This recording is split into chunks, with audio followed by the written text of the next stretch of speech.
¿Tienes sed? ¿Tienes hambre? Te acercas a la nevera, la abres y coges lo que te apetece. Asunto terminado.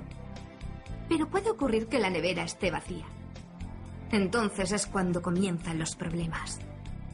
Tendrás que salir de casa y dirigirte al súper más cercano, saludar a la cajera y elegir entre miles de artículos posibles. Las dudas te asaltan. ¿Carne o pescado? ¿Verduras o pasta? ¿Sopa o cocido? ¿Huevos o legumbres? Carne. Definitivamente carne. ¿Pero qué clase de carne?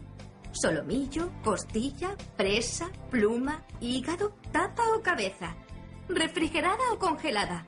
¿Enlatada o deshidratada? ¿Y de segundo? ¿Y de beber?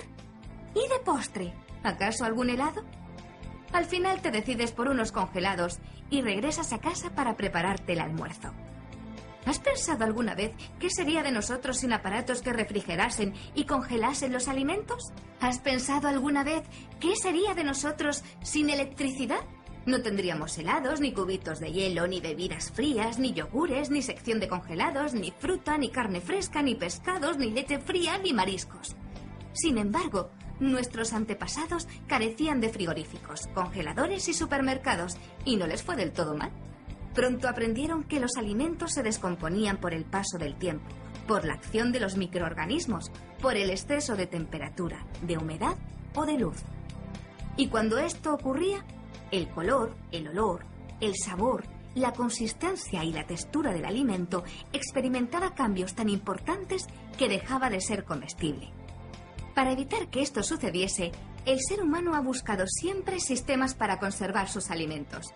Puesto que los animales que se cazaban, los frutos que se recolectaban y los productos que se cultivaban no podían consumirse en un solo día y necesitaban guardarlos para épocas de escasez. Cuando el clima en el que se vivía era frío, no había tanto problema. Los alimentos podían conservarse en cuevas durante todo el invierno. Pero en climas templados o de extremo calor, había que buscar alternativas. Y es muy posible que los hombres y las mujeres de la prehistoria aprendiesen a conservar sus alimentos observando también a las aves, a los felinos y a los roedores, que guardan su comida para los periodos de escasez. De este modo, pudieron descubrir que algunos productos se mantenían en mejor estado enterrados en el suelo, en el interior de vasijas de cerámica o en simples hoyos excavados al efecto. Actualmente, cuando los arqueólogos trabajan en un yacimiento, encuentran en el suelo de los poblados miles de agujeros que evidencian el empleo de estos sistemas para almacenar los alimentos. Otras formas antiguas para preservar la comida fueron la salazón, el ahumado y el secado al sol. La salazón fue empleada por los egipcios, los fenicios y los romanos, y el proceso consistía en disponer el producto que se deseaba preservar entre capas de sal durante un periodo prolongado de tiempo. Hay muchos alimentos actuales que utilizan este principio, como el jamón serrano, las anchoas, la mojama y el tocino. El ahumado consiste en colocar el alimento bajo el efecto del humo de una hoguera.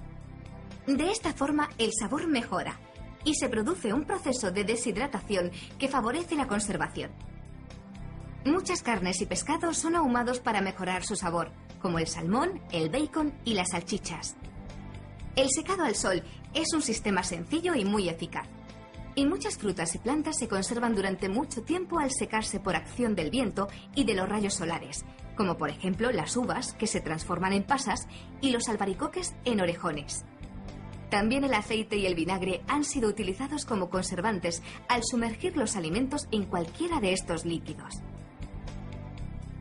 Otros métodos empleados han sido el envasado de los alimentos en frascos, y desde el siglo XIX se comenzó a utilizar el enlatado, que ha permitido la distribución masiva de alimentos en todo el mundo.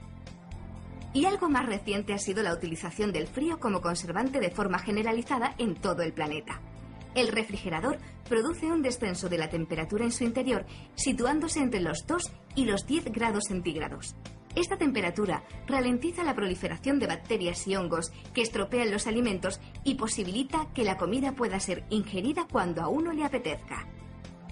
El congelador mantiene la temperatura siempre por debajo de los 0 grados centígrados, normalmente entre los 18 y los 20 grados bajo cero. Con este proceso, lo que se consigue es congelar el agua que contienen todos los alimentos y evitar así que se desarrollen los microbios que pudren la comida. Piensa, cuando abras el frigorífico o el congelador de tu casa, que estos aparatos existen gracias a que el ser humano ha experimentado desde la prehistoria con multitud de sistemas de conservación. Y sin ellos, nuestra vida, posiblemente, sería muy diferente a como la conocemos hoy en día.